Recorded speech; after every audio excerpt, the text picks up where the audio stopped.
Hello, I'm Pauline Rowson, author of the Detective Inspector Andy Horton Solent Murder Mysteries. The Luckham Bay Murders is number 15 in the Andy Horton series, and in this one Andy finds out the truth behind his mother's disappearance over 30 years ago. Now, I'm obviously not going to tell you what that is because I wouldn't want to spoil it for you if you would like to read it. But let me tell you a little bit about my detective, Andy Horton.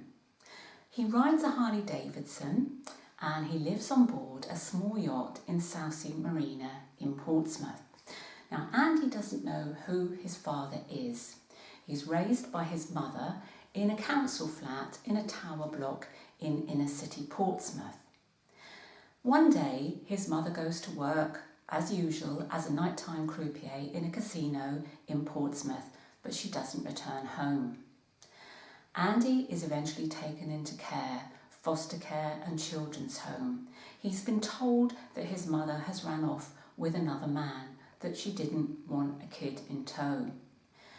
Andy is obviously deeply traumatised by this and very upset.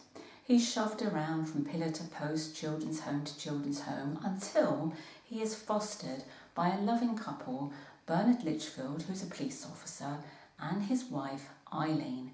And life begins to change for Andy. He finds some stability, and he finds the family that he was sadly missing. The police force becomes his family. It gives him a sense of belonging. Now, Andy's tried to get on with his life. He settles down, he has a good career, he meets Catherine, he marries, and they have a daughter called Emma.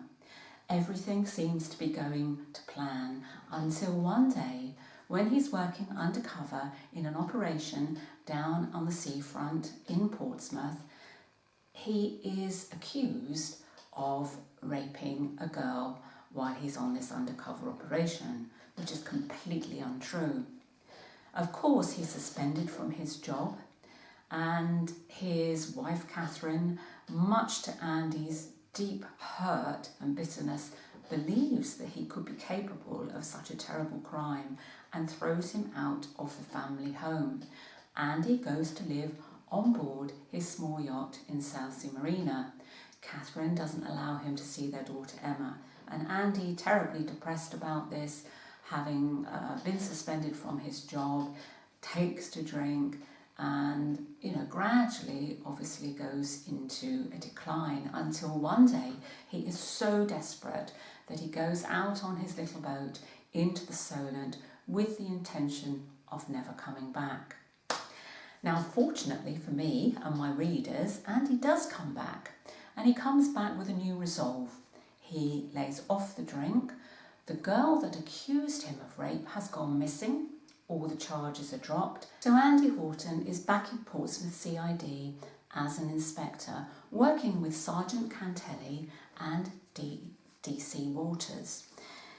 He appears in his first murder investigation in the Portsmouth murders, when, as I said, he's back at work, his second day at work, and he has a point to prove. Two, in fact. One, he's still a good cop, and two, he is innocent of those gross misconduct charges. So the series opens with Andy and a new murder investigation to solve. It isn't until book 3, the Horsey Marina murders, that Andy discovers something about his mother, Jennifer's disappearance. And he learns that there may be more to that than he was told. Did she really run off with another man? What really happened to Jennifer Horton? Now, in the ensuing murder mysteries, Andy has a new investigation in each book, but in each book he finds more about his mother's disappearance, and so we follow Andy's quest and Andy's journey to find out the truth behind Jennifer's disappearance.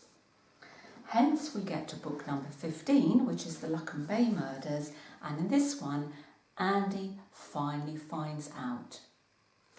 So what happens after the Luckham Bay Murders when Andy has faced the truth about what really happened to his mother and who his father is. Well, I'm delighted to say that in book 16, Andy is back in Portsmouth CID and he has a new murder mystery to solve, and he has to pick up the pieces of his life.